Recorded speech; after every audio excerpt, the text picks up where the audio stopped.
My brother looked up from his phone during dinner and said, "So you're going to be like a sergeant or something?" The way he said it. Not curious. Not proud. Just curious, the way you'd ask about someone else's job at a party you didn't want to be at. My mom was moving food around her plate. My dad was already reaching for another roll. Nobody had made eye contact with me since I'd called the family together to tell them about the promotion. It was February 2019. A Tuesday. Our kitchen smelled like my mom's pot roast, the one she only makes on Sundays, but she'd rushed it today and it had this metallic undertone. I was sitting in the wooden chair that faced the sink, the one that catches the worst of the overhead light. I remember the fluorescent glare, the way it made my hands look pale against the table. I'd just come back from Fort Campbell, Kentucky. I'd been promoted to Chief Warrant Officer, a rank that took 15 years of progression, countless evaluations, and a selection process that only accepts a few officers per year across the entire Army. I had made the rank that some of my mentors never achieved. I had called my family to celebrate. But sitting there in that kitchen, with my brother's question hanging in the air like steam from the pot roast, I felt something close my up inside. Not anger. Not yet. Just a gap. The one between what I thought this moment would be and what it actually was. What happened in the hour after that dinner would change how I saw my family. But what happened 2 months later would change how the entire country saw me. The thing about growing up in a family that doesn't quite understand your choices. It's not one conversation. It's 1,000 small ones. When I first told them I was enlisting, my dad had said, "Why would you do that?" Not hostile. Just genuinely confused. He'd worked for 30 years at a manufacturing plant, built a stable life, never had to take orders from anyone except the floor manager. To him, the military was something other people did. People from other kinds of families. My mom's response was quieter. She'd gone very still. Then she'd asked, "For how long?" As if it were a phase. As if I'd come back after a year and we'd laugh about it. My older sister didn't mention it much. She was already married, already starting her career in healthcare. She existed in a different universe. But I caught her mentioning it to her friends once. "My brother's in the Army now," which is interesting. The way she said interesting was the interesting part. Over the years there were patterns. When I'd come home on leave, my dad would ask about my job, but his eyes would glaze over when I actually answered. He'd ask the same questions repeatedly. "So you deploy a lot?" "Yes, Dad. Like I mentioned last visit. And the one before." My mom would worry about my safety in a way that felt like judgment. Like maybe I'd made a reckless choice. Like maybe she was right to have been skeptical. Promotions came and went. Staff sergeant, sergeant first class, master sergeant. Each rank brought a small raise, more responsibility, more recognition from the Army. More photos in official documents. More award ceremonies where I was one of 3 selected out of 200. But when I'd mention promotions to my family, the response was always the same. A moment of acknowledgement, then a quick pivot to someone else's news. My sister's promotion at the hospital. My brother's new truck. Something more tangible. But this promotion was different. Chief Warrant Officer. The letter from the commander was 2 pages long. The selection rate was 4%. I'd earned it through evaluations, recommendations, board interviews, and 15 years of proving that I understood my job better than almost anyone in my field. I wanted them to understand that this mattered. Not just to the Army. To me. I'd planned that family dinner for weeks. I'd driven 8 hours from Kentucky. I'd imagined sitting around the table and having them ask questions, real questions, the kind that showed they were trying to understand what I'd built. Instead, there was my brother. His question. The pot roast that tasted like metal. My father's role. The way my mother wouldn't look at me. "Chief Warrant Officer," I said quietly. "Not sergeant. It's a different rank structure." "That's the thing," my brother said. "We don't really know the difference." And that's when I understood something. It wasn't that they didn't care about my promotion. It was that they didn't know how to fit it into the story they built about me. The story where I was the one who'd made an odd choice. the one who'd gone somewhere different. It was safer to not quite understand it because understanding it meant acknowledging that I'd built something real. I didn't fight with them that night. I just finished dinner. The pot roast really was awful. We all pretended not to notice. 2 months later, I was working at Fort Campbell in my new capacity. The days were longer now. Chief warrant officers handled different kinds of responsibility, less administrative, more strategic. I was consulting on decisions that affected how intelligence analysts operated, how they were trained, what tools they could access. It was the kind of work that felt meaningful in a way that just executing the job never did. Then one of my soldiers, Lieutenant Thompson, mentioned something in a briefing. We were discussing a new software system we'd been developing for 2 years. It was classified, secure, and designed to handle sensitive intelligence differently than any system the Army had used before. "Did you see the memo from the Pentagon?" she asked. "They want to showcase this at the next congressional briefing. Show Congress what we've been developing." I said no. Who authorized that? It came down from the command level. They want it highlighted on the news too. Department of Defense wants public relations around intelligence innovation. Something shifted. I'd known about the project because I'd helped design parts of it, but I hadn't known it was being put in front of Congress. I hadn't known it was going public. The implications started stacking up in my mind. I went to my commanding officer that afternoon, a full colonel. She was the one who'd championed my promotion, who'd fought for me during the selection board. I trusted her. "Sir," I said, "did we brief Congress on this system?" She looked up from her desk. There was something careful about the way she did it, like she'd been expecting someone to ask. "Yes. Last week. It went well." "With a public component?" "Department of Defense wanted to highlight our innovation. There's a news briefing scheduled. Pentagon's framing it as part of the Intelligence Modernization Initiative." I felt my hands get hot. "Colonel, that system handles sources. It has operational security built into every layer. If Congress is briefed, that's classified. But if it goes public, it's being handled," she said. It was what she said when she didn't want to continue a conversation. But I could not continue it. I went back to my desk and started pulling documents. Everything about the system, its capabilities, its vulnerabilities, the kind of things that would be immediately useful to anyone trying to compromise our networks. I printed 60 pages. I sat in my office and read through every single word. And what I found made my stomach go thin and empty. The congressional briefing had included specifics about how the system identified sources. Not names, but the underlying architecture. The way sources were separated from location data. The way redundancy was built in. If someone with technical expertise saw those specifications, they could begin building countermeasures. They could start thinking about how to compromise those very sources we designed the system to protect. Whoever had authorized this brief had not thought about operational security.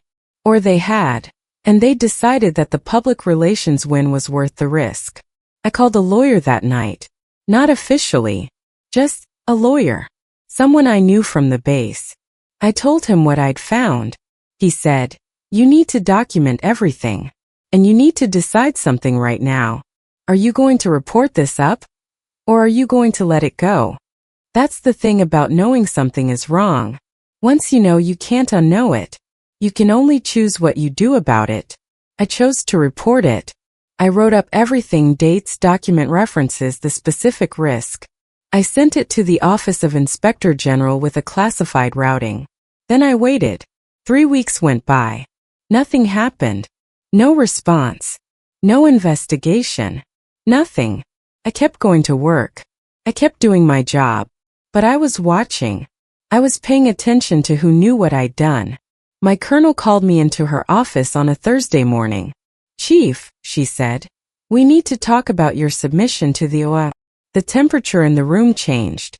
Not literally, but the way the air felt changed. "Yes, sir," I said. "I need to understand what you were thinking." I'd rehearsed this moment for weeks. I played different versions in my head. In some versions I was defensive. In others, I was calm and detailed. But the one thing I'd been sure of was that I would tell the truth. Sir, I was thinking that we violated operational security on a classified project and exposed information about how we protect sources. I was thinking that was worth reporting. She sat back in her chair. She was quiet for a long time. That was my call, she said finally. The brief to Congress came from the Pentagon. They wanted this public. I approved it based on their direction. Sir, with respect, the Pentagon's direction was to brief Congress, not to release operational specifics to the general public. The information that went into the public brief was... I'm aware of what was in the brief, she interrupted. Chief, I need you to understand something. There are decisions made at levels above both of us. You reported your concerns appropriately. Now you need to accept that the decision has been made. The decision has been made wrong, sir. She looked at me like I just stepped off a cliff. Like she was watching to see where I'd land. If you continue to raise this issue, she said slowly, it will damage your career. You understand that, don't you? I did understand it. I understood it very clearly. I understood that I could apologize. I could say I'd been overreacting. I could become someone who went along with decisions I believed were wrong. And everything would go back to normal. I also understood that I would have to live with that choice. Every time I worked on intelligence systems, every time I thought about sources at risk, every time I saw something else go wrong and kept quiet. Sir, I understand, I said. But I'm not going to stop raising it. The conversation ended. She told me to leave. I left. By the next morning, the personnel office had called. My next assignment, they said, was being moved up. I was being transferred to a desk at a forward operating base in the Middle East. Unexpected deployment. 30 days to prepare. The threat wasn't stated. Didn't need to be. Report me again, and you'll be in a war zone for your trouble. I called the same lawyer I talked to before. He said, don't resign. Don't do anything impulsive. Let me make some calls. He called the Judge Advocate General's office. He called the Congressional Armed Services Committee. He told them about my report about the retaliatory reassignment, about the pressure to stay quiet. Within 72 hours, I was contacted by an investigator from the Congressional Committee. We met at a Panera Bread in Nashville. He ordered a coffee and took 3 pages of notes. He asked me everything. Names, dates, specific risks, the pressure from my commanding officer. This is going to get bigger, he said at the end. I need you to understand that. Once we start pulling on this thread, it's going to unravel. Your chain of command is going to know that you're the source. There will be consequences. What kind of consequences? He didn't answer directly. Instead, he said, are you prepared to testify to Congress? I wasn't prepared. I'd never testified to Congress. I was a chief warrant officer with 15 years of service, and I was about to tell Congress that my commanding officer had made a decision that compromised classified national security programs. That she then tried to silence me when I reported it. That she tried to punish me for following the rules. Yes, I said. I'm prepared. And somewhere between that coffee shop in Nashville and the moment I sat down in front of the House Armed Services Committee, I became someone else. Not different exactly, but committed. Irrevocable. The congressional hearing happened on a Tuesday in May. I remember the room was very cold, the kind of cold that comes from air conditioning working too hard. There were cameras. There were 50 people in suits with notepads. There was C-SPAN running the live feed to anyone who wanted to watch a chief warrant officer explain why his commanding officer had made a bad call. I spoke for 43 minutes. Then the committee asked questions for another 90 minutes. They asked about the decision-making process. They asked about the threats to my career. They asked about the retaliation. Congresswoman Sarah Wilson, who chaired the subcommittee on military intelligence, said this, Chief, let me be clear. What you did took courage. And what you endured afterward was shameful. This committee is going to investigate how decisions are made in intelligence dissemination, and we're going to make sure that officers who report problems are protected, not punished. She said it on camera. C-SPAN broadcast it. By evening, my name was on the Department of Defense News Service. By the next morning, it was in the Washington Post. The story was not complicated. Army officer reports security breach, faces retaliation. By afternoon, I was trending on Twitter. I called my family that night. My dad answered. "We saw you," he said. Not congratulations. Not we're proud. Just, "We saw you." On the news. I asked. On the news. On Facebook. People at work were talking about it. You testified to Congress about security. I waited for him to say something else. He didn't. I reported a security violation, I said. And when I reported it, I faced pressure to stop. So I reported that too. There was a long pause. Then he said, "I didn't understand what you were doing before. When you talked about your job, I didn't understand it. But I understand this. It wasn't 'I'm sorry.' It wasn't even 'I'm proud.' But it was something. It was acknowledgement that what I'd done mattered. That it was big enough for him to understand. The fallout after the hearing was complex. My commanding officer was relieved of command. There was an investigation into the intelligence dissemination decision. The Pentagon issued new guidelines about congressional briefings and public release of sensitive information. It took 3 months, but everything I'd reported was confirmed. Everything I'd worried about was real. But there were also consequences for me. Some people in the intelligence community saw me as a whistleblower who'd done the right thing. Others saw me as someone who'd embarrassed the service, who'd thrown his commander under a bus on television. For a solid 6 months, I walked into rooms and could feel the shift in energy. Not overt.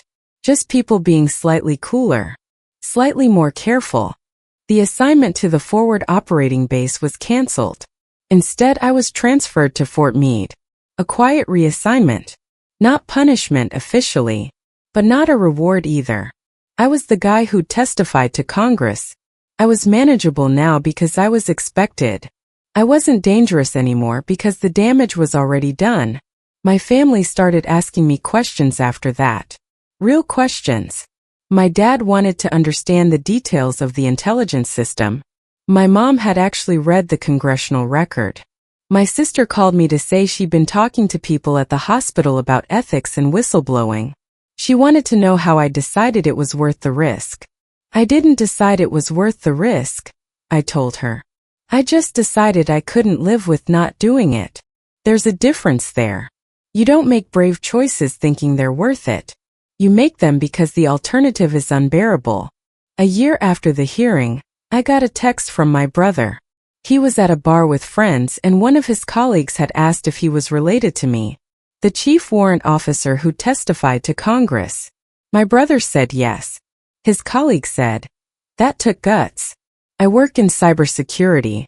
That whole thing was a disaster waiting to happen, and that guy stopped it from blowing up worse than it did." My brother sent me the text without comment. But he sent it. That was the thing about my family understanding.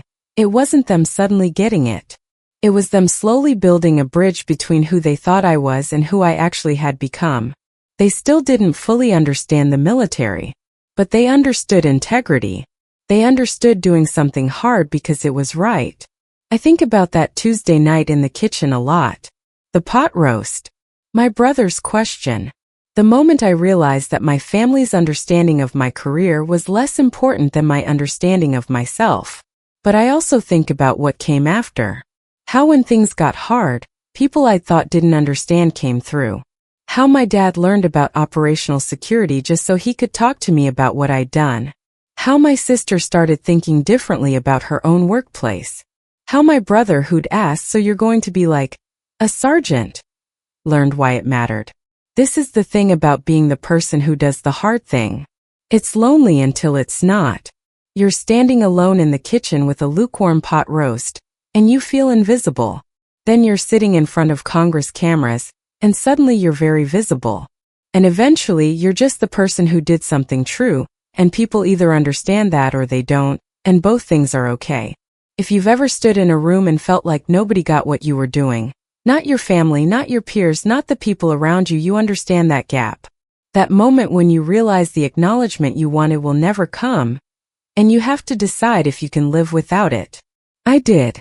And it turns out that was enough. The approval came later, but the integrity came first.